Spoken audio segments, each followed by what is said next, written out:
Understanding the divine. You are, as the tagline says, closer than you think. The problem in looking at anything about God is that it becomes an ego issue and or an intellectual issue. If we try to approach the subject of God with the intellect, then we run into the problem of not being able to master everything. And of course, if we try to look at the problem with our ego, with our preference, if we try to reason backwards, as in how religious people do to justify religions, they find facts to try to fit their religions, then you run into problems that way too, because the divine will never follow one path. Now, when I say divine, I mean everything that is conceivable and inconceivable. I mean the greatest power. I mean the sum total of all things in existence. As we will go, you will see that that is really the meaning of the term God. It is a placeholder for an idea that is beyond us. If you use God for any other term or concept, you're going to run into trouble.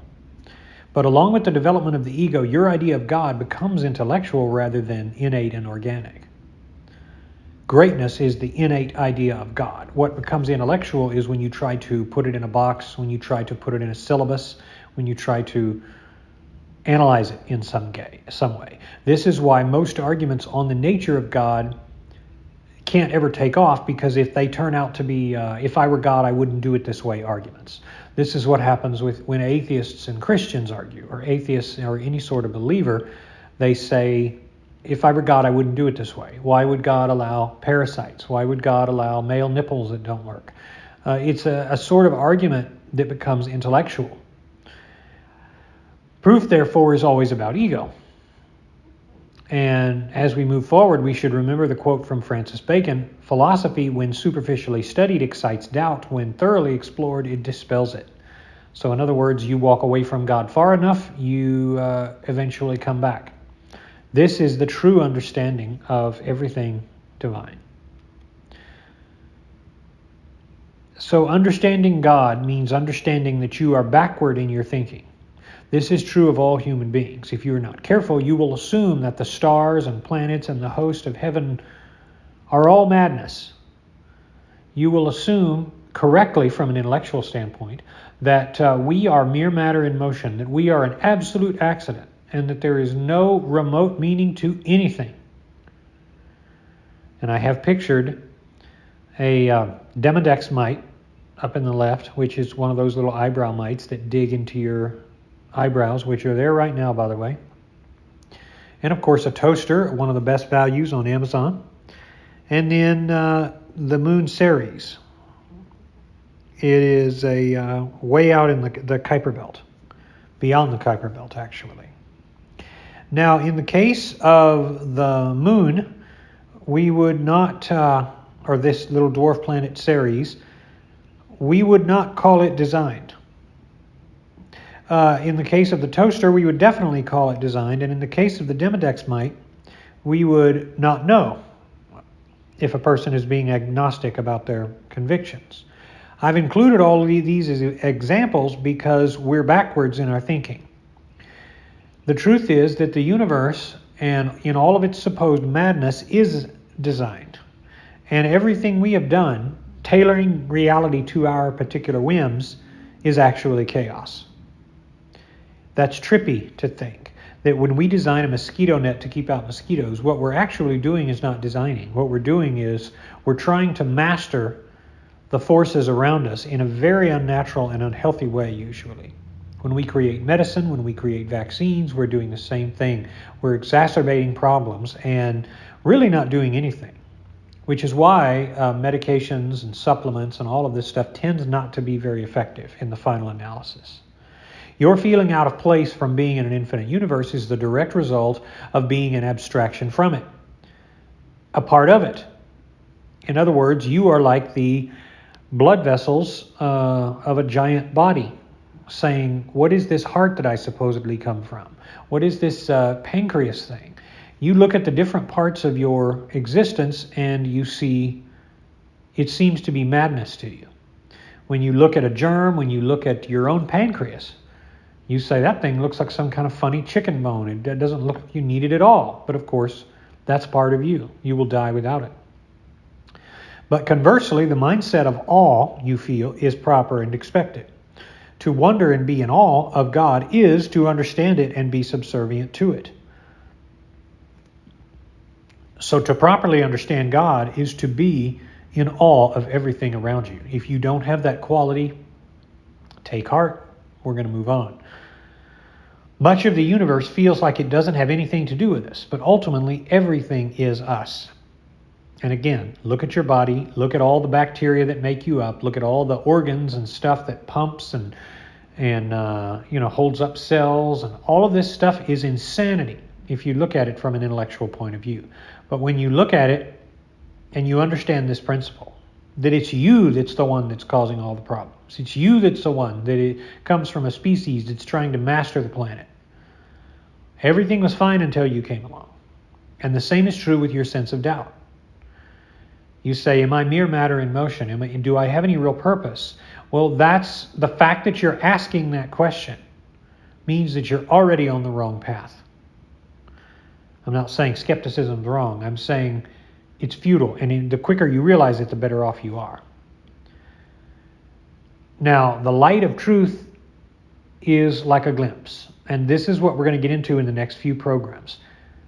It's just like sunlight. You can't look directly at it with the naked eye, but everything under its sphere is highlighted.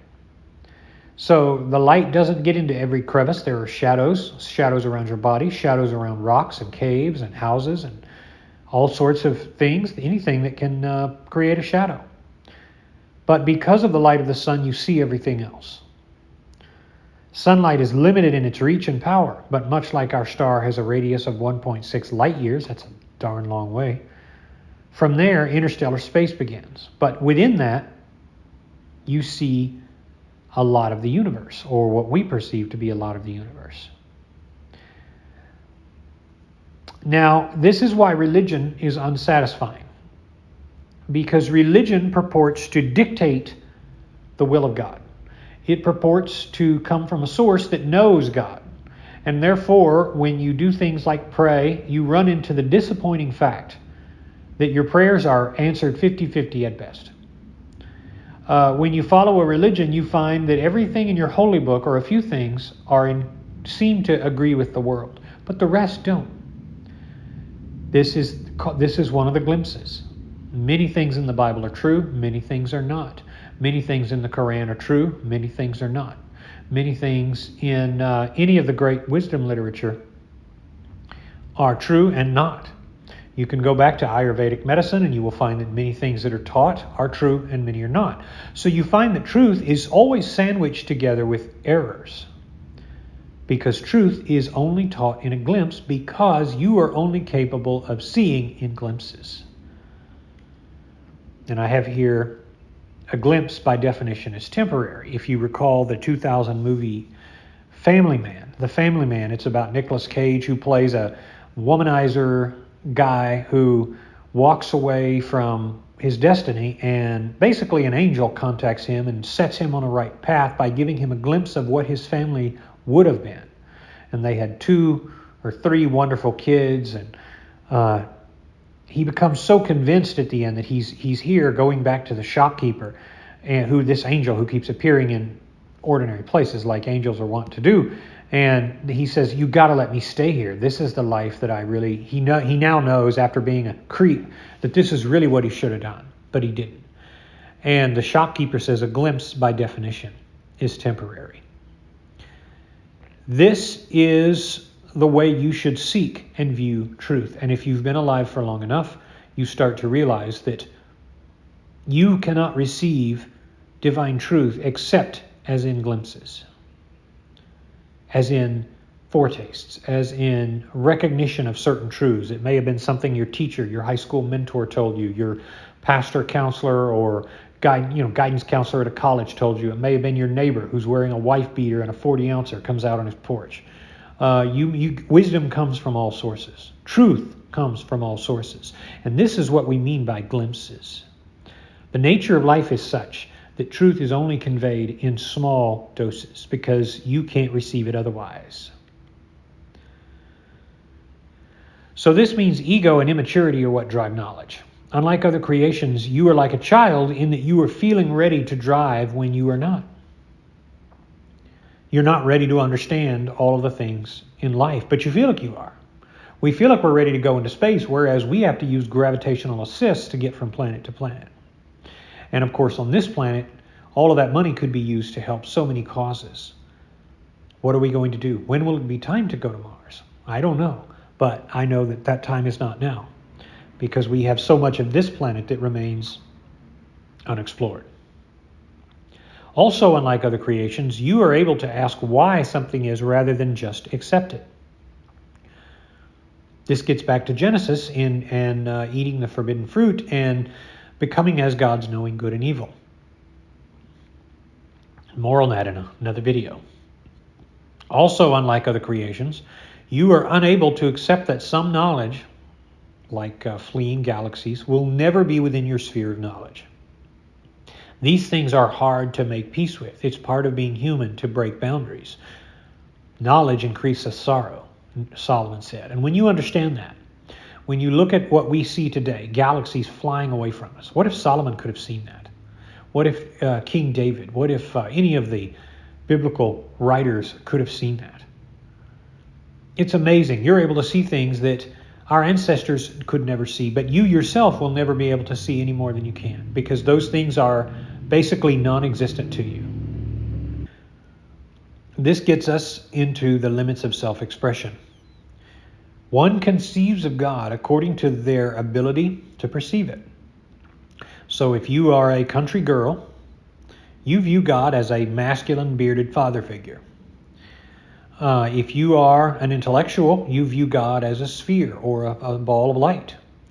If you are a primitive who's only known the Pentecostal church, you might conceive of God as some dark-skinned preacher with a robe. Many have imagined gods in every form, but every form has a limit, and these limits are what tell us that God cannot be a person, place, or thing. So you cannot conceive of God because it's in the nature of you to not be God, because you are not the whole of creation. If you were, then you would be God, and the question would be irrelevant. But these forms of gods, which consist of deities from all ages, are placeholders. If you're German, before Christianity, you worshipped a lot of different ideas of God, a lot of different concepts, a lot of different animals. This was why it was said in ancient times not to have graven images. And if you go back and reread the Talmud, you go back and read the wisdom literature of the Jews, you find that this was their idea. Not so much that God was a jealous God. That was more of something written in as a way to influence. But the idea of God being incorruptible and eternal, if you have a God like that, you cannot have a God that is also a worm or a rock or a man up in a sky somewhere in a particular temple. You cannot do that. So incorruptible glory of the God is laid waste to the moment we try to envision it. That is, that we try to find it out, just like those galaxies that are fleeing away. If you try to say, I can master all of that, I will find that out, what you're actually doing is you're ruining the satisfaction that is due you. As a creation of the divine, you're saying, I want to become its master. It would be no different than your dogs, letting your dog pay your taxes, and you can't do it. Your dog can never lead because you bear the image of God. You cannot throw that mantle away. You are the one that discerns between good and evil. You are the one that knows. So you see God according to your intelligence. Now, what do these references have in common? The name of God called out in sexual climax. God help me as used as an expression by someone needing help. An act of God insurance policy as depicted in a brochure. Think about those for a minute. Well, you learn what I just said a few minutes ago about God being a placeholder. The term itself is a placeholder, and it refers to something greater than which you can describe. If you understand God in that fashion, then you understand the divine as good as you can as a human being. So an act of God insurance policy says that an act of God caused this house to flood, meaning it was not human done. There was no human agency involved. Therefore, it's called an act of God by default, without even believing in such a thing. These terms all depict God as having no clear identity and meaning, and yet they make use to a greater force than humankind. Now you understand God. When said, it is a tacit admission that at some point we surrender our senses and our comprehension and admit to something greater. Once you do that, you believe in God, even if you don't believe in God. If we were on a moon of Saturn, grandiosity would itself be like a form of God. We can look at astronomy and big galaxies and planets and Jupiter and all of these huge planets, but if we were close, if we were in orbit around Saturn, it would be a sight to see, because grandiosity would be a lot more obvious. That's also a reflection of God. Power, hugeness, vastness. When you look up to the sky, you realize that there is something incredible about this entire universe, so that if you believe or don't believe in a higher power, you end up with one anyway. So as always, those without faith end up having the greatest understanding of God, sometimes over those who claim to believe. Epicurus said God exists in the gaps of our knowledge of the world, because if you knew it, it wouldn't be God. If you could measure it, it wouldn't be God. If you could talk to it, it would just be on your level. If it protected you at your whim and preserved all of your insecurities, it would be a tribal force and not God. If you could monopolize it, control it, and make it a miniature version, sell it, put it in your pocket, promote it, then it would be inherently not yours. It would be inherently yours, and the divine can never belong to anyone. An understanding of God, then, is not taught, but it is something you already had all along. This concludes part 1 of Understanding the Divine.